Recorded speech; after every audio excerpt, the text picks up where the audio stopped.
నెల్లూరు జిల్లా కోనేటమ్మపేటలో జన్మించారు. అప్పటి నుండి 2020 సెప్టెంబర్ 25 ఆయన స్వర్గస్థులయ్యేంత వరకు కూడా ఆయన ఆ గానం అనేది అలా ఒక ప్రవాహంలాగా సాగుతూనే ఉంది. 1966 డిసెంబర్ 15న ఆయన తొలి పాట రికార్డింగ్ జరిగింది, శ్రీ శ్రీ శ్రీ మర్యాద రామన్న అనే చిత్రంతో. ఆ చిత్రంలో ఆయన పాడినటువంటి ఏమి ఈ వింత మోహము. ఆ రోజుల్లో ఉద్దండలైనటువంటి సంగీత దర్శకులు, హేమాహేమి లేనటువంటి గాయని గాయకులు, మహానటులు ఉన్నటువంటి టైంలో ఒక లేత గొంతు ఈ తెలుగు నేలను పలకరించింది. ఈ గొంతు చాలా బాగుంది అని అందరూ అనుకున్నారు. భవిష్యత్తులో 50,000 పాటలు పాడి గిన్నిస్ బుక్ రికార్డులో స్థానం సంపాదించుకునే స్థాయికి ఎదుగుతుందని ఆ రోజు ఎవరు అనుకోకపోయినప్పటికీ ఘంటసాల మాస్టర్ గారే ఒకసారి అన్నారు. ఆయన అడిగారు అనమాట.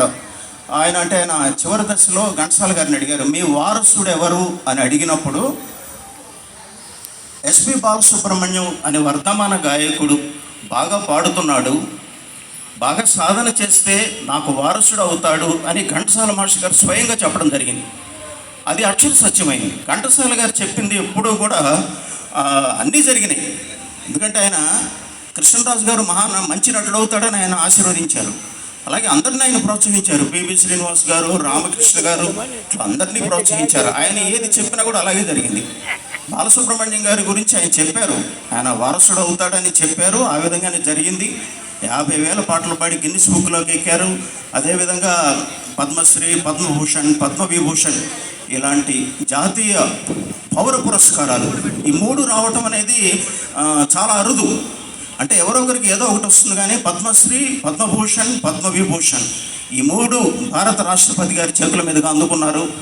ఆ విధంగా మనం బాలు గారి గురించి చెప్పాలంటే చాలా ఉంది. అయితే ఈ 4 మాటలు మాట్లాడే అవకాశం ఇచ్చిన శ్రీ సుకుమార్ గారికి, బాబు గారికి హృదయపూర్వకంగా ధన్యవాదాలు తెలియజేస్తున్నాను.